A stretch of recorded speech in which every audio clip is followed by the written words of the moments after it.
In this week's Parsha Tzav, Moses is commanded by God to give specific instructions regarding the different offerings, and he is given the instructions on how to anoint Aaron and his sons for the work of the tabernacle. This video topic comes with a short disclaimer. Even though I am sharing what some of the scriptures say about being a living sacrifice, although I am an ordained minister, thanks be to the Lord, it doesn't mean that I know everything about this topic, nor am I the greatest example of how to live it all out. But that doesn't mean that this information isn't useful. However, as long as all of us shuv or turn back to the Lord each day and each moment, we can learn and grow each day to be conformed to the image of our wonderful Lord and Savior, Messiah Yeshua. So without further ado, here we go. In the Should Christians Convert to Judaism video, I touched on the fact that the only change in the Torah after the execution of Yeshua was the priesthood. Remember when Caiaphas tore his robes when Yeshua was on trial before his execution? That was a symbolic representation that Yeshua is the new high priest of the eternal priesthood after the order of Melchizedek. Furthermore, when we enter into covenant with the God of Abraham, Isaac, and Jacob through the blood of Yeshua, we are grafted into Israel, and, as Yeshua's followers, we are thus spiritually ordained as priests into his priesthood. So an alternate title to this video might be Yeshua's Priesthood 101. As we cycle through the Torah each year, when we reach the book of Leviticus, or in Hebrew called Vayikra, because it is mostly about the Levitical priesthood, many people tune out and tune off. Some people, even some Messianics we have met, even think we shouldn't even read Leviticus because the Levitical priesthood is no longer in working order. But as with most things, I believe differently. Yes, even the Levitical priesthood has been transferred to Yeshua as our high priest, and there's no holy temple in Jerusalem to perform many of the prescribed tasks, even if the physical temple was still standing. As a congregation of God, the body of Messiah is now the temple of the Holy Spirit, and the book of Leviticus has many, many things to offer us as followers of our wonderful Yeshua. You are a chosen generation, a royal priesthood, a holy nation, his own special people, that you may proclaim the praises of him who called you out of darkness into his marvelous light. Through the years, as I have learned about Messianic Judaism, I have been impressed that, even though the Levitical priesthood was important to God, that was just a physical representation of and symbolic of elements in the spiritual realm, which is more real than what we consider to be real. Remember, what is seen is temporal, what is unseen is eternal. Furthermore, I believe that, as I have said before, the renewed covenant is not an abolition of the Torah, prophets, and writings. It is an intensification of it, especially in the spiritual realm. Yeshua said as much, with one example being Matthew 5, beginning verse 21 and going on to the end of the chapter.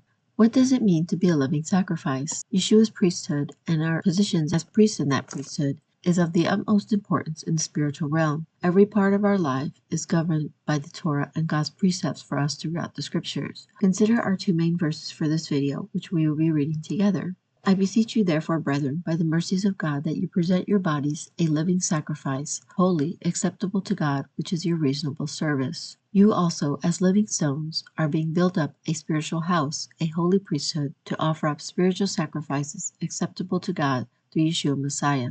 As Yeshua's priests, we are commanded to maintain purity and to perform certain tasks, sacrificing our own goals, desires, and even our lives, if necessary, for the good of his kingdom. In this portion Tzav, the offering was to be burned completely. In the spiritual realm, that means that our fleshly bodies will be consumed by the Lord's sacred fire, and all that will be left will be the spiritual part of us. Will works save us? So part of the dogma of Christianity has always been that you don't need works to be saved. And that is partly true. We are not going to honor our parents, get baptized, tithe, help the widows and orphans, or anything else, which include the works of Jewish law, in order to gain salvation. But then why is the renewed covenant full of references to good works? Yeshua himself performed them. Yeshua answered them, "Many good works I have shown you from my Father." And he said that we would do good works too. Let your light so shine before men that they may see your good works and glorify your Father in heaven. And one of my favorites, faith without works is dead.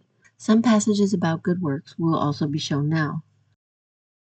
But what are those good works, and why should we do them? As an example for this segment, I would like to bring your attention to one of the disciples from the book of Acts. At Joppa there was a certain disciple named Tabitha, which is translated Dorcas. This woman was full of good works and charitable deeds which she did. But it happened in those days that she became sick and died. When they had washed her, they laid her in an upper room. And since Lydda was near Joppa, and the disciples had heard that Peter was there, they sent 2 men to him, imploring him not to delay in coming to them. Then Peter arose and went with them. When he had come, they brought him to the upper room, and all the widows stood by him weeping, showing the tunics and garments which Dorcas had made while she was with them. But Peter put them all out, and knelt down and prayed.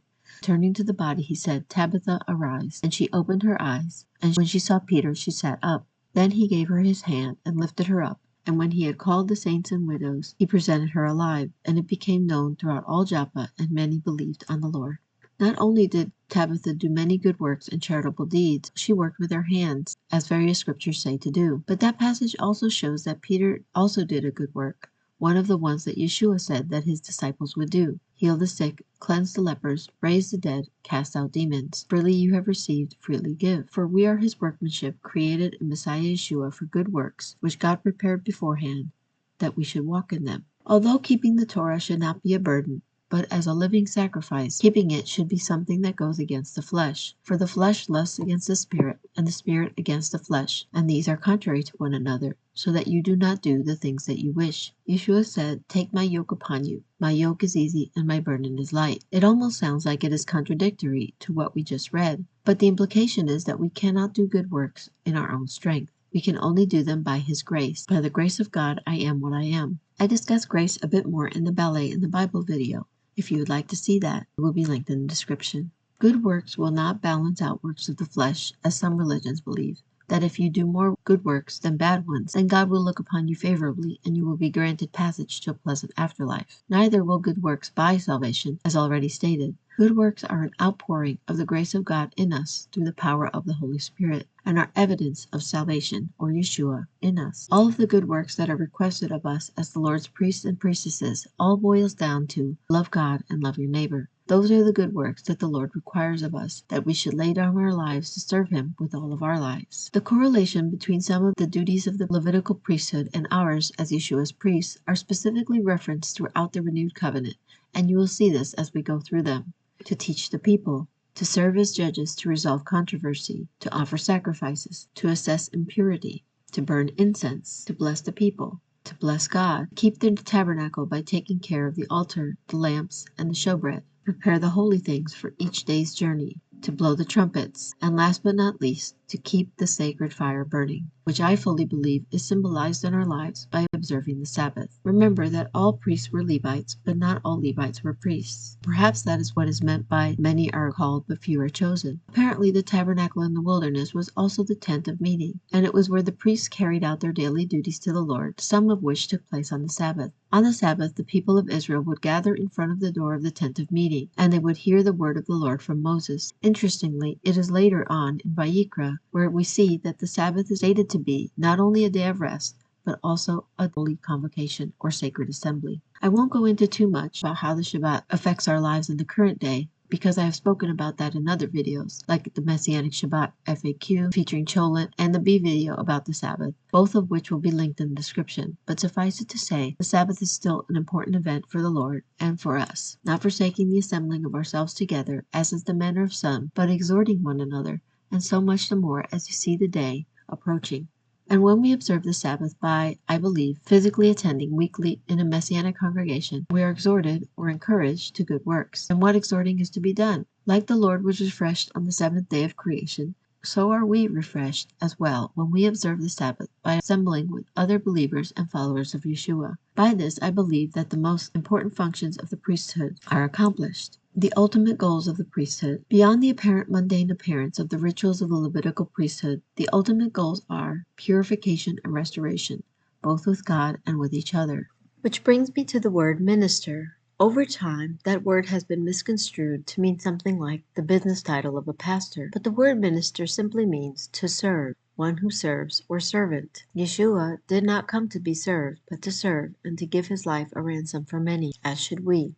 This is personified in Galatians 5, where it speaks about the fulfillment of the Torah. For the entire Torah is fulfilled in keeping this one command: love your neighbor as yourself. That chapter goes on to speak about works of the flesh versus fruit of the Spirit. So before we go into the meat of the passage, I would like to make a quick commentary to address what I believe to be some very gross misunderstandings of Paul's writings, but especially in Galatians 5. Throughout my walk as a Christian, I was taught that this passage is one of the ones that means that the law of God is no longer valid because it will put us under a yoke of slavery. If you are confused by what I'm saying, I have gone more in depth about this in various videos on this channel. Peter said that Paul was difficult to understand, and in this passage, it seems like Paul is alternating between multiple different laws depending on how you look at it. The slavery we are not under is the compulsion to do certain acts for salvation, like circumcision, which is obligated under Jewish law. But if you are led by the Spirit, you are not under the law. That is the first law Paul is speaking about. Then Paul said that the whole law is fulfilled by love your neighbor as yourself. That law is the Torah, or the law of God. Next he speaks about the law or works of the flesh, or the law of sin. Then he says that against the fruit of the Spirit there is no law. The law he is speaking about there is not the word law at all, but teaching, which is what Torah really means in Hebrew. Because we go by the Greek, which is the earliest original translation we currently have, the understanding of the meaning of the word law can be quite difficult at times. All that being said, in the back of our minds, we have to remember that Paul was a Jew, and a Messianic one at that. Paul's thought process was Jewish, and the terms he used would have been what Jews would have used. As I have stated before, I believe many things Paul said got lost in translation to our utter detriment, and sadly these misunderstandings have caused much confusion about what he was really meaning to say throughout the centuries, and in my opinion, this has led many people astray. Back to the passage on the works of the flesh versus the fruit of the Spirit itself. By those of us who have grown up on the Bible, we may be used to reciting this passage by memory. But sometimes when we learn something by memory and repeat it over and over, the meaning can sometimes be lost when we recite it, because we may not really be cognizant of what we are saying at that moment. So I wanted to break this passage down for you from different versions so that we can perhaps absorb the nutrients it contains, so to speak, more easily. You can pause the screen to read the breakdown more carefully if you like. Now the works of the flesh are evident, which are adultery, fornication, uncleanness, lewdness, idolatry, sorcery, hatred, contentions, jealousies, outbursts of wrath, selfish ambitions, dissensions, heresies, envy, murders, drunkenness, revelries, and the like, of which I tell you beforehand, just as I told you in time past, that those who practice such things will not inherit the kingdom of God. But the fruit of the Spirit is love, joy, peace, long-suffering,